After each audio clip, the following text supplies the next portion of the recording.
Hi guys, it's Missy from Cosmic Love Rehab, and I wanted to do a video today on the series Love, Relationships, and Spiritual Connection, I believe it's called. I haven't did a video in a while on it, but I'm literally laying here in bed. Have not got ready or anything like that. I am just chilling. It's Sunday. But there is something that I wanted to talk about today, and basically it's about finding your happiness or putting your happiness in somebody else's hands, okay? So, let me see. So, basically, this kind of connection and the intensity and the feelings from it, it opens up your heart pretty intensely, right? I mean, when you feel I don't know if you want to call it passion. And I'm calling it love just because we need a word to be able to connect with and understand. So let's say when you feel the kind of love that's intense, it opens your heart pretty wide, you know what I mean? And what we may forget is that when your heart's open, not only do you feel feelings that feel good, but of course, anything that you hid and tucked down, that's coming up too. So the polarity of it is that you're going to experience what feels good and what doesn't feel good, or things that you might have not dealt with yet, things that need to be healed. And so I want to talk about and just share a little bit of my own experience.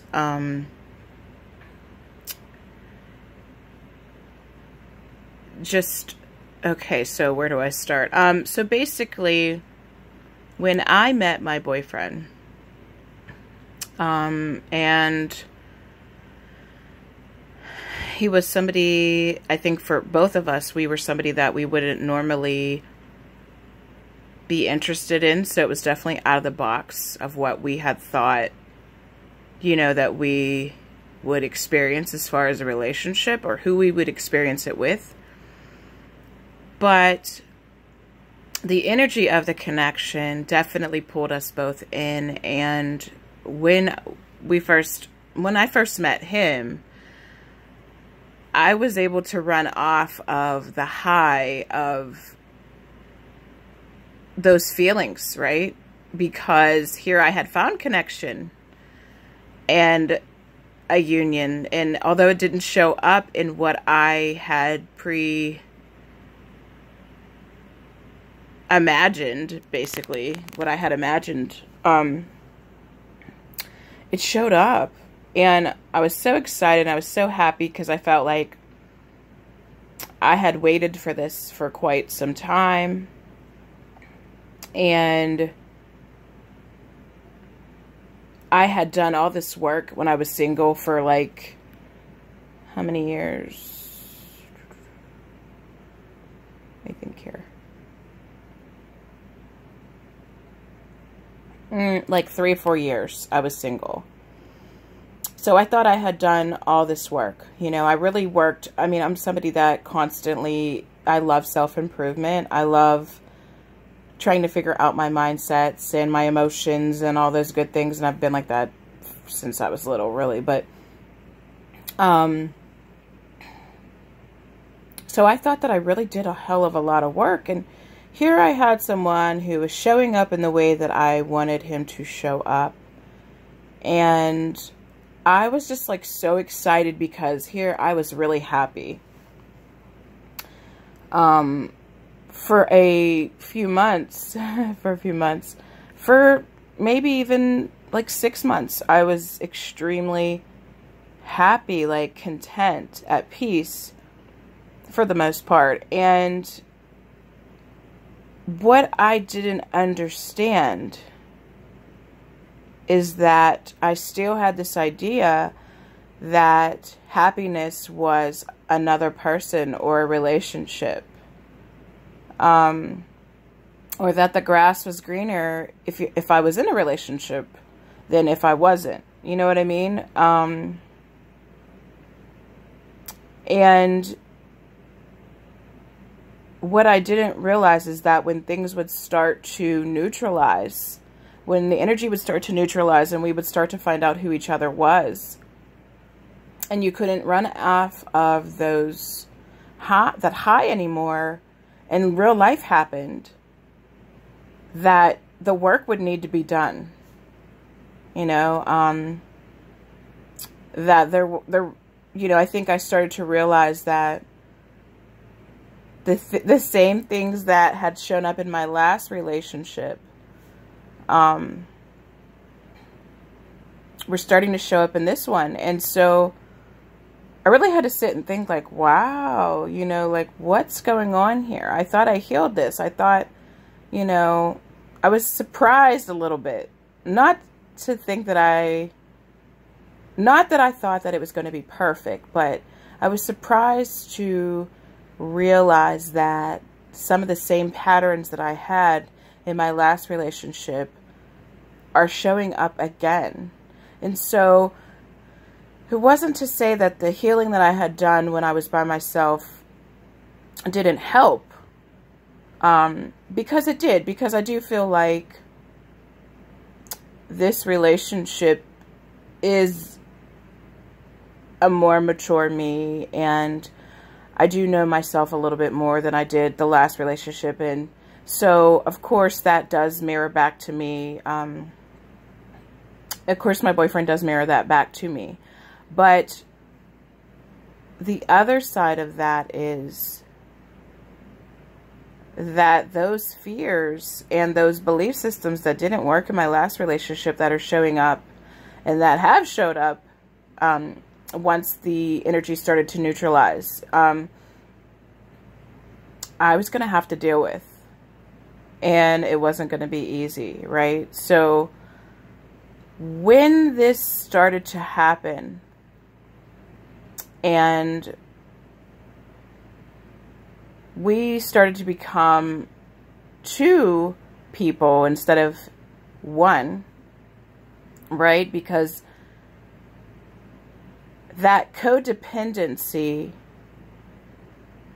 and what I mean by codependency is like when you're wanting a relationship so bad, or wanting anything outside of yourself so bad, whether it's a child, whether it's a job, whether it's leaving one place to go to another, you know, like whatever it is, if you're wanting a vacation so bad, whatever it is that you desperately want,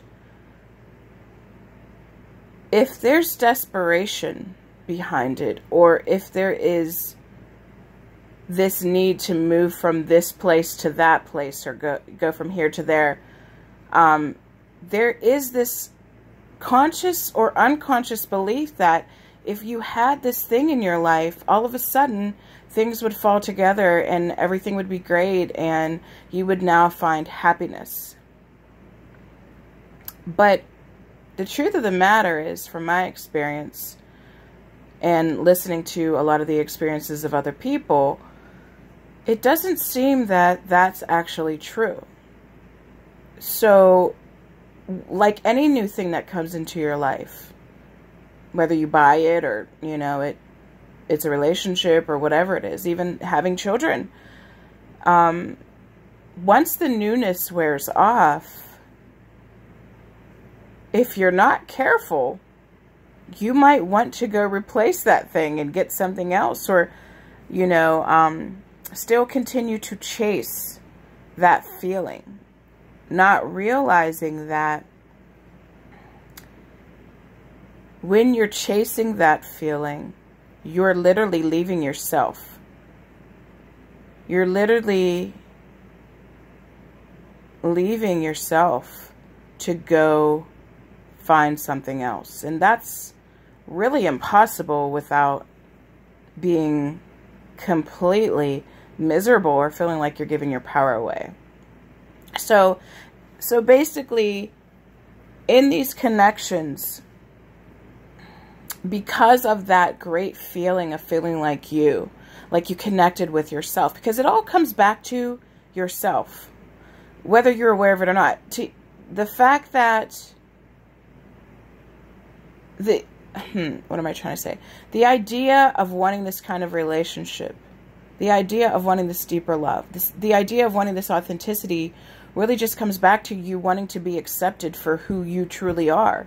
Really comes back to you wanting to feel more of yourself than you've ever felt through another person.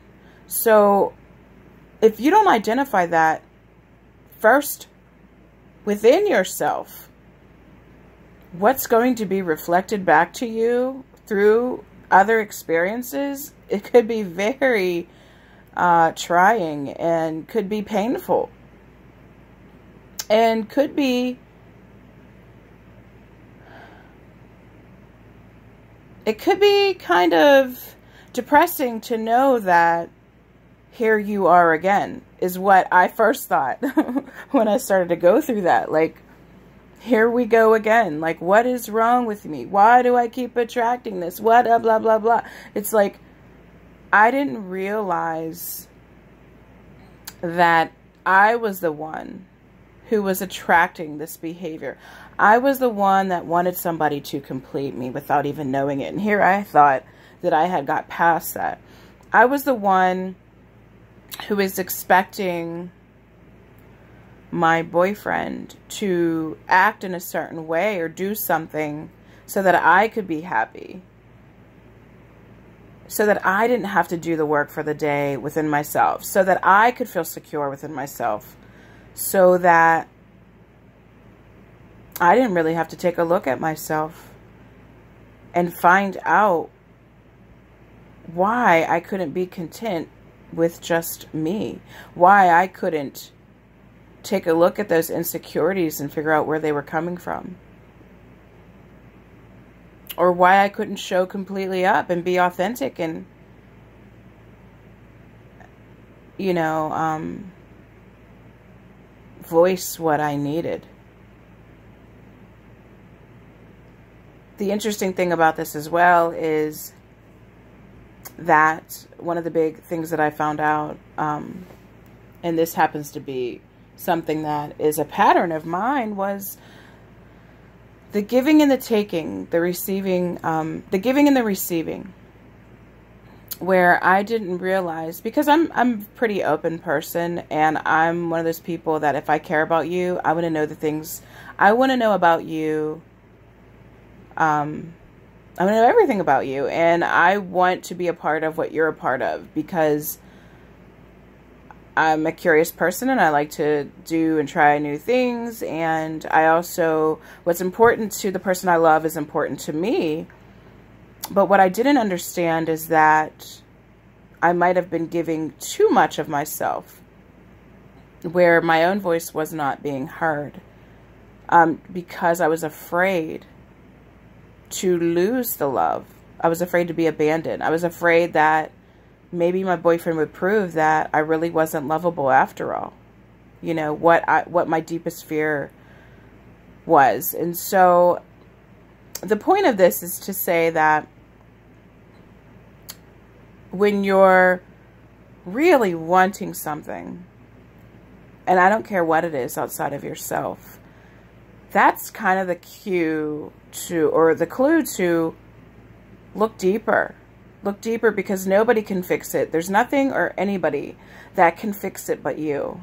And so, and if you realize that, this is the coolest thing ever about this.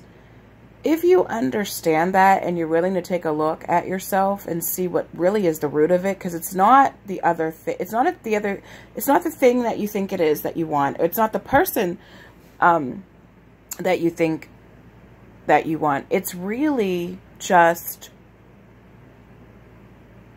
you're trying to fix something, it may be going through a way that leads you away from yourself to fix it. So anyway, that's what I wanted to share with you. And I feel like maybe the next video will be about how to use that energy to work for you instead of against you, and so it's not causing more frustration. So I'm definitely going to do a video on that. But anyway, if you resonated with what I was saying, or if you could relate, leave a comment, like, share, and I will talk to you soon.